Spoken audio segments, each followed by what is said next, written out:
विधानसभेत जयंत पाटील बोलतायत, थेट जाऊयात. आता अध्यक्ष महोदय, केंद्र सरकारने एक अहवाल जाहीर केलाय. त्यामध्ये महाराष्ट्र राज्यात रेट ऑफ कन्व्हिक्शन हा कमी होत आहे. महाविकास आघाडी सरकारच्या काळात 2020 ला रेट ऑफ कन्व्हिक्शन 58.29% होता आणि आता या सरकारच्या काळात 2023 ला रेट ऑफ कन्व्हिक्शन हा 41.36% आहे. म्हणजे कन्व्हिक्शनचा रेट कमी आहे. याचा अर्थ गुन्हेगारांना पकडण्यात, गुन्हेगारांच्यावर सिद्ध आरोप करण्यात हे सरकार कमी पडतंय. आणि म्हणून अध्यक्ष महोदय, आपण ही गंभीर परिस्थिती आहे हे लक्षात घ्या. देवेंद्र फडणवीसांचं भाषण मी एकदा ऐकलं. मी फडतूस नाहीये, काढतूस आहे. चांगलं भाषण होतं. पण अध्यक्ष महोदय, या नागपूरमध्ये काय परिस्थिती आहे? नागपूरमध्ये चोर लुटारू यांनी हैदोस घातलाय. लुटारूंची राजधानी झालेली आहे नागपूर. आणि त्यामुळे अध्यक्ष महोदय, नागपुरात सरासरी रोज 3 घरांमध्ये चोरटे हात साफ करतात. नागपूरकरांच्या तोंडी हेच वाक्य असतं, हे देवा तुम्हीच सांगा आता घर सुरक्षित कसे ठेवायचे. अध्यक्ष महोदय, जबरी चोरी, वाहन चोरीच्या घटनांमध्ये देखील या उपराजधानीत वाढ झालेली आहे. 22 मध्ये 167 जबरी चोरी झाल्या. यावर्षी 221 नोव्हेंबर पर्यंतच, म्हणजे 250 पर्यंत आकडा जायला काही अडचण नाही. गेल्या वर्षी 1553 वाहन चोरी घटना घडल्या. आता नोव्हेंबर मध्येच आम्ही 1600 क्रॉस केलेला आहे. अध्यक्ष महोदय, सांगण्याचा मुद्दा असा आहे की अध्यक्ष महोदय, या शहरामध्ये गुन्हेगारीचं प्रमाण प्रचंड वाढलंय. आणि म्हणून आम्ही म्हणतो की महाराष्ट्रात इतरत्र फिरण्यापेक्षा नागपूरमध्ये ठाण मांडून गृहमंत्र्यांनी बसावं आणि महाराष्ट्रातल्या नागपूरच्या उपराजधानीतला हे गुन्हेगारीचं जे सगळं वातावरण आहे अध्यक्ष महोदय, ते एकदा दुरुस्त करावं, एवढी आमची त्यांना सूचना आहे. अध्यक्ष महोदय, या ठिकाणी सगळ्या जिल्ह्यात आहे. आता माझ्या जिल्ह्यात मागच्या 10 महिन्यात 59 खून झाले. 75 जणांचा खुनाचा प्रयत्न झाला. म्हणजे प्रत्येक जिल्ह्यात असे प्रमाण आहे. त्यामुळं परिस्थिती बघितली तर अध्यक्ष महोदय, काही चांगली परिस्थिती समाजात नाहीये. मागच्या वर्षात 2904 बलात्काराच्या घटना घडल्या. आता बलात्काराच्या घटनांमध्ये महाराष्ट्राचा 4था नंबर आलाय.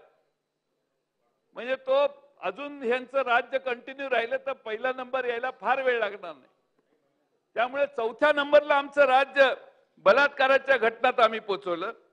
खुनाच्या घटनांमध्ये देखील अध्यक्ष महोदय महाराष्ट्र 3ऱ्या क्रमांकावर गेलेला आहे.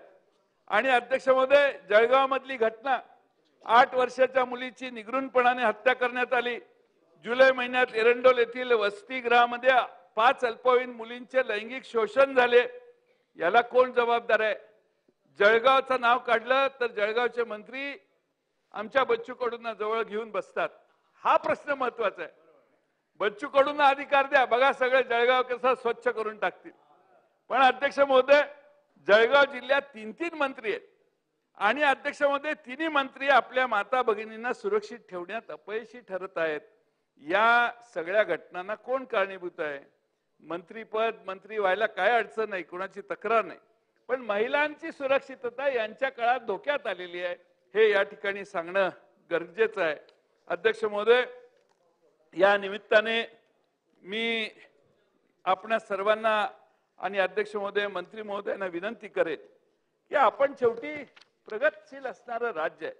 या राज्याची बेकारी एवढी मोठ्या प्रमाणात वाढलेली आहे. 10%च्या वर आज बेकारी गेलेली आहे, ॲव्हरेज बेकारी. आणि त्यामुळे अध्यक्ष महोदय, या ठिकाणी महिलांची सुरक्षितता या संदर्भातल्या काही गोष्टी या आपल्याला लक्ष घालून कमी करणं आवश्यक आहे. महिलांच्या पॉस्कोची देखील परिस्थिती तीच आहे.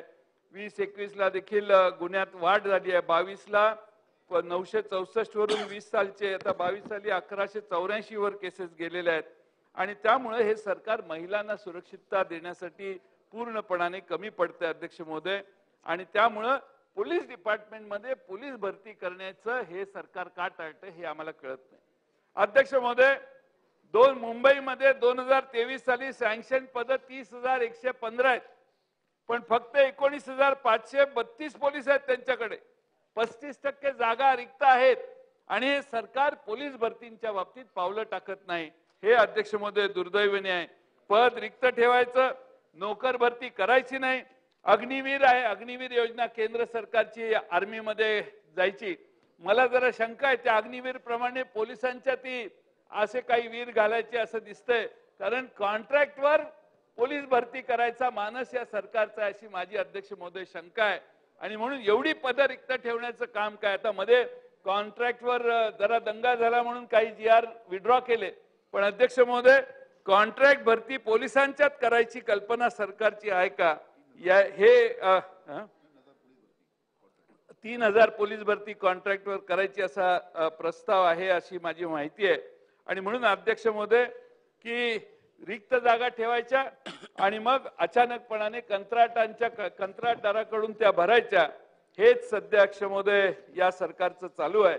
आणि त्यामुळं या निमित्ताने पुन्हा एकदा 2014च्या निवडणुकीत आम्ही बघितलं, एक भगिनी नेहमी टीव्हीवर यायची आणि म्हणायची, महिलांचे प्रश्न मांडायचे आणि म्हणायचे कुठं नेऊन ठेवलाय महाराष्ट्र. आता अध्यक्ष महोदय तिला हुडकतोय आम्ही, ते कुठं गेल्या ताई त्या. अध्यक्ष महोदय आता कुठे नेऊन ठेवलाय महाराष्ट्र आमचा, असा प्रश्न आम्ही नाही, महाराष्ट्रातली लोक विचारायला लागली आहेत. ड्रग्जचा तर विषय चर्चा करायचाच नाही. उडता पंजाब तसं उडता महाराष्ट्र अशी परिस्थिती आपली केलेली आहे. उडता महाराष्ट्र करण्याची व्यवस्था झाली आहे. कुठल्याही ठिकाणी जावा, मोठ्या शहरात जावा, ड्रग्जचं अंमली पदार्थांचं प्रमाण एवढं वाढलेलं आहे अध्यक्ष महोदय. आणि ते सगळे हप्ते देत असतात. हप्ते देत असल्यामुळे त्यांच्यावर कोणी रेड करत नाही आणि सगळे सर्रास व्यवसाय, अवैध व्यवसाय चालू करण्याचं काम हे सर्व ठिकाणी चाललंय. आता त्या ललित पाटलांच्यावर बोलून मी माझा वेळ घ्यायची काही गरज नाही, तुम्हाला सगळंच महाजन साहेब माहिती आहे. आणि त्यामुळे तुम्ही त्याच्या मागे असं मी म्हणत नाही अजून, पण ह्या सगळ्या प्रकरणामध्ये त्याला हॉस्पिटलमध्ये ऍडमिट करण्याची व्यवस्था देखील मंत्रीच करतात.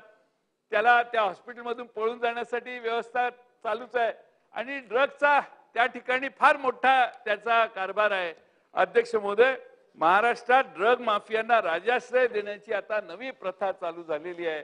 म्हणजे ज्या ठिकाणी जास्त पैसे मिळतात त्या सगळ्या गुन्हेगारातल्या पद्धतींना संरक्षण देण्याचं काम हे सध्याचं सरकार करतंय. आणि म्हणून अध्यक्ष महोदय संपत आलं, शेवटचाच मुद्दा आहे. 2:15 वाजता रिप्लाय देणार आहेत माननीय गृहमंत्री. आम्ही भाषण केल्याशिवाय ते रिप्लाय कशाला देणार? आमचं भाषण झाल्याशिवाय त्यांना बोलायला स्फूर्ती मिळते, त्यांना स्फूर्ती करण्यासाठी, त्यांना गरम करण्यासाठी चालू आहे. त्यांना काय बोलायला काय राहणारच नाही अध्यक्ष महोदय. आणि म्हणून अध्यक्ष महोदय आता कोयत्याचा थरार पुण्यात एक कोयता गँग होती. कोयता गँगचा बंदोबस्त हे सरकार करू शकत नाही. अध्यक्ष महोदय आपल्या मुख्यमंत्र्यांच्या जिल्ह्यामध्ये देखील 2-3 तरुणांनी कोयत्याने धाक दाखवत एका दुकानदाराला धमकावण्याचा व्हिडिओ पुढे आलेला आहे. अध्यक्ष महोदय मुख्यमंत्र्यांच्या भागात हे चाललेलं आहे, तर मग इतरांचं काय, हाच प्रश्न अध्यक्ष महोदय झालेला आहे. सायबर क्राईम हे प्रचंड मोठं संकट आपल्यावर आहे. सायबर क्राईमच्या माध्यमातून डीप फेक आणि वेगळे प्रकार हे आपण अध्यक्ष महोदय पाहिलेले आहेत. आणि त्यामुळे अध्यक्ष महोदय फार मोठ्या प्रमाणामध्ये सायबर क्राईम भारतात वाढायला लागलाय. त्याची व्यवस्था काय, सायबर क्राईमला तोंड देताना बँकेचे फ्रॉड तर होत आहेतच, ऑनलाईन बँकिंग मध्ये, ऑनलाईन लॉटरी मध्ये सगळ्या गोष्टीत फसवणुकी चाललेल्या आहेत. आणि यामध्ये सरकारने सायबर क्राईमची व्यवस्था उत्तम केलेली नाही.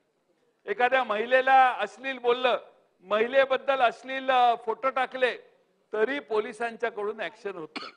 तक्रार केली तर त्याला आणून दिवसभर बसवतात, संध्याकाळी सोडतात. त्यामुळे या सरकार जर सायबर क्राईमवर आणि महिलांच्या छेडछाडी मोबाईल फोनवरून ज्या होतात त्याच्याबद्दल जर गंभीर असेल तर त्यासाठी तेवढेच कडक कायदे सरकारने आणले पाहिजेत. आणि अध्यक्ष महोदय सरकारचा त्यात अपयश या ठिकाणी आम्हा सगळ्यांना दिसतंय. आणि म्हणून अध्यक्ष महोदय आपलं पुन्हा कॅपिटल ऑफ सायबर क्राईम आपला महाराष्ट्र व्हायला लागलाय का काय, याचा अभ्यास सरकारने केला पाहिजे. अध्यक्ष महोदय या ठिकाणी 13,000 मुली बेपत्ता झाल्या, पुण्यातून 500 पेक्षा जास्त मुली बेपत्ता झाल्या.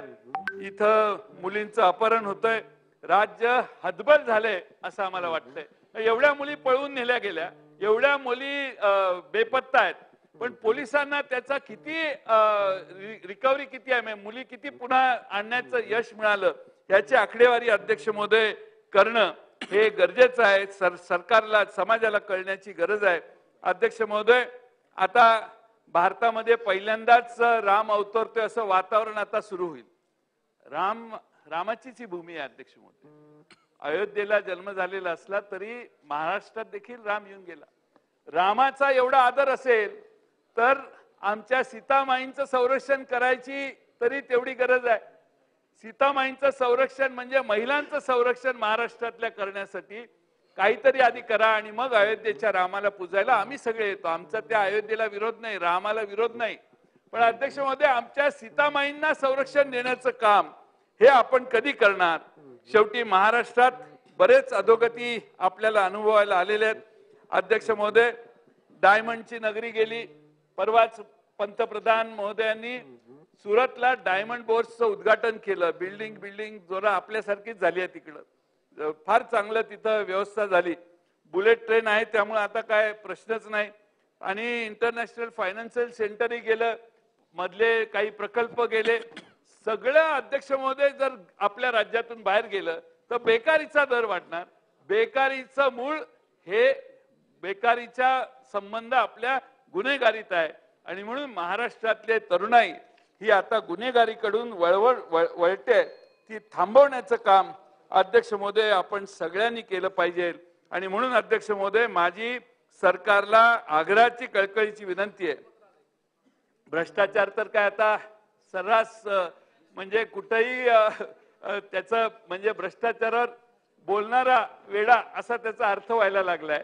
कुठेही एखादा मोठा प्रोजेक्ट गेला की त्याकडून पैसे काढ. एखादा रस्ता मंजूर झाला तर त्यातनं 10%, 20%, 25%, 30% काढ. काय चाललंय काय? या महाराष्ट्रात अशी संस्कृती नव्हती. पण कुठलेही प्रकल्प मोठे मंजूर केले तर ज्याच्या एरियात आहे त्याला अधिकारच दिलाय. त्याच्याशी तू डील कर, काय करायचं ते तू कर. म्हणजे अध्यक्ष महोदय, महाराष्ट्रामध्ये अशी लिबरल व्यवस्था कधी नव्हती. ज्या त्या भागात लिबरल व्यवस्था आहे. तुझ्या भागात तू काय कर, तुला किती बाबा एवढे कोटी, ठीक आहे घे, काय करायचं ते कर. अध्यक्ष महोदय, पालकमंत्र्यांच्या डीपीडीसी मधनं पैसे खर्च होताना देखील त्याला टोल लागायला लागलेला आहे. ही महाराष्ट्राच्या या सभागृहाच्या दृष्टीने सगळ्यात मोठी गंभीर बाब आहे. तुम्हाला जिल्ह्यात चौकशी करा. एक आपल्याकडे स्टॅटिस्टिक्स डिपार्टमेंट आहे. ते स्टॅटिस्टिक्स डिपार्टमेंट मध्ये एक छोटी विंग आहे. त्यामध्ये राज्यात महागाई किती आहे, कशा इफेक्ट आहेत, त्याप्रमाणे लोक काय बोलतात ह्याची माहिती मिळू शकते. लोक सांगतील महागाईचा भाजीपाल्याचा रेट आता चर्चा होत नाही. आता कुठल्या कॉन्ट्रॅक्टला किती टक्के दिले ह्याची चर्चा मार्केटमध्ये फार होते. आणि अध्यक्ष महोदय, त्यामुळं कुठे नेऊन ठेवलाय महाराष्ट्र ही परिस्थिती. अध्यक्ष महोदय, आता तुमचाच प्रश्न घ्या ना, बाकीचं जाऊ दे. तुमच्या तालुक्यात जिल्ह्यामध्ये तुम्ही मेडिकल कॉलेजसाठी पायऱ्यांवर जाऊन बसला. तुमच्याकडे बघायला वेळ नाही, कारण बाकीची कामं फार महत्वाची आहेत. सरकार सकारात्मक आहे त्या बाबतीत. सांगितलेलं आहे. तुमचं धाडस नाही अध्यक्ष महोदय. तिथून आदेश द्या त्यांना की उद्या आज हाऊस संपायचे, तुम्ही आदेश द्या. तोच मार्ग आहे तुम्हाला तिथं मेडिकल कॉलेज करायचा. तिथून आदेश द्या, आज हाऊस संपायच्या आत मेडिकल कॉलेजची घोषणा करा, असं तुम्ही तिथून आदेश द्या. आता मी सांगलीचा तुमच्या वर्ध्याला कसं काम करायचं हे सांगायची पाळी माझ्यावर यायला लागली. तुमच्यावर अन्याय किती. मला तुमच्याबद्दल पूर्ण सहानुभूती आहे, तुमच्या व्यक्तिमत्वाबद्दलही सहानुभूती आहे. पण हे लोक तुमचा गैरफायदा घेत आहेत. तुमची कामं करत नाहीत. कामं कुणाची करतायत? आमच्याकडून तिकडे गेलेल्यांची करतात. तुमची कामं नाही आहेत. 105 लोक लांबून येऊन पत्र देतात. का उपयोग होत नाही, पण भिंतीवर धडक मारणे हे विरोधकांचं कामच आहे. आता तुमची संख्याच वाढली. आता शेवटचाच मुद्दा अध्यक्ष महोदय, अध्यक्ष म्हणून आपल्याकडे आता आमच्या डिस्क्वालिफिकेशनचे प्रोसिडिंग चालू आहेत. 40 आणि 40 80 लोक आपण डिस्क्वालिफाय केले तर पुढच्या अर्थसंकल्पीय बजेटमध्ये 208च लोक हे सभागृहात असतील. आता प्रथा सुरू झाली आहे देशात. लोकांना घरी घालवायचं आणि राज्य करत राहायचं, सस्पेंड करायचं आणि राज्य करत राहायचं. त्यामुळे आता आम्हाला सगळ्यांना आमच्या डोक्यावर हँगिंग स्वॉर्ड आहे. आम्ही खरे ओरिजिनल, पण काय करणार. त्यामुळे काय निर्णय लागेल आपल्या अध्यक्षपदाचा, हे अध्यक्ष आमच्याबद्दल काय निर्णय देतील ते हिअरिंग मध्ये कळेल. तुमच्याबद्दल मी काही प्रिज्युडाइज स्टेटमेंट करत नाही. परंतु अध्यक्ष महोदय, या राज्यामध्ये आपल्या बळ आहे, आपली संख्या आहे, म्हणून किती रेटायचं. निधी देताना अध्यक्ष महोदय, या बाजूच्या पुरवणी मागण्या उडून बघा, 2 मागच्या, या बाजूच्या कुणालाही निधी दिला नाही. निधी दिला तर दम मागायला गेलं तर दम मिळतो यांना सगळ्यांना. त्यामुळे अध्यक्ष महोदय, ही काय पद्धत आहे का. थोडंसं असतं प्रत्येकाच्या. आता शेवटी एखाद्याच्या मतदारसंघात अशा काही घटना आणि असे महत्वाचे प्रश्न असतात, 50 लाखाने 2 कोटीने त्याचं त्या तिथल्या सामान्य लोकांची गरज होती. हे काय निधी घरी घेऊन जाणार नाही कोण. पण अध्यक्ष महोदय, लोकांच्या गरजांसाठी सभागृहात 4 लाख लोकांनी मतदान करून निवडून आणल्यावर त्यांना न्याय देण्यासाठी इथं समोर बसलेले मंत्रिमंडळातील सहकारी आहेत. हे सरकार हे महाराष्ट्राचं आहे. हे सरकार पूर्ण सभागृहाने असेल विरोध आमचा, पण सरकार त्यांची बाजू जी आहे, त्यांना जी संधी मिळालेली आहे त्याचा वापर आपल्या शपथेत लिहिलेला आहे. कुणाच्यातही मी भेदभाव करणार नाही, पण भेदभाव फार चालू आहे आणि तात्विक विरोध देखील सहन करायची तयारी नाही. कोणी विरोधात बोललं तर सहन चालत नाही, कोण विरोधात बोलला तर त्याचा कार्यक्रम करायची लगेच तयारी होते. त्यामुळे अध्यक्ष महोदय, बोलणाऱ्यांची संख्या कमी झाली. त्यामुळे अध्यक्ष महोदय, आपण सावध राहा. आपण त्या ठिकाणी मेडिकल कॉलेज, आता टर्म संपत आली, कदाचित लोकसभेबरोबर विधानसभा लावतील. त्यामुळे तुम्हाला परत मतदारांना सांगता येणार नाही की तुम्ही का मेडिकल कॉलेज केलं नाही, त्याचं उत्तर देता येणार नाही. चिंतक आहे. माननीय मुख्यमंत्री उपमुख्यमंत्री यासाठी पूर्ण सकारात्मक आहे. ठीक आहे, काही सकारात्मक आहे म्हणजे शेंडी लावायचे उद्योग आहेत. तुम्ही ऑर्डर घ्या ना, let him write on paper की बाबा हे मान्य आहे. ऑर्डर GR काढा, आज संध्याकाळपर्यंत GR काढा. यांना पाहिजे त्या गोष्टी दुपारपर्यंत होतात. मग तुमच्यासारख्या एक गरीब सामान्य सहृदयी चांगल्या प्रवृत्तीच्या माणसाला एक काम करता येत नसेल तर आमदारकीचा उपयोग काय तुम्हाला तो. म्हणून मी अध्यक्ष महोदय फार वेळ घेत नाही, पुन्हा विनंती करतो की हे जे मुद्दे मांडलेले आहेत ते आत्मचिंतन सरकारने करावं आणि सगळ्यांना न्याय देण्याचा प्रयत्न करावा. मला बोलण्याची संधी दिली याबद्दल धन्यवाद.